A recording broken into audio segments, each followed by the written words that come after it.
Hey everyone, Assalamualaikum. This is Mr. TECHFOX here and welcome to a new video. In this video, I'm going to show you how to upload a file and share the link of it with others. If it helps, please consider subscribing and liking the video. First of all, you have to open any of browsers in your Mac or PC.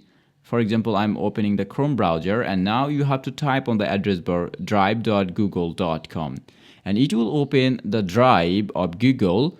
And you have to log in with your Gmail. Here you can see that I already have logged into my account. So I'm gonna upload a file right now.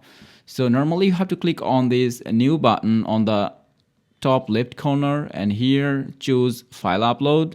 And now choose the file that you want to upload. So I'm choosing this one. So here you can see that the file has been uploaded. So I'm gonna find the file. So here is the file. Normally right click on it and choose share and again choose share, and from here choose restricted and choose anyone with the link, and finally choose copy link. So that's it. You can share the link with others right now.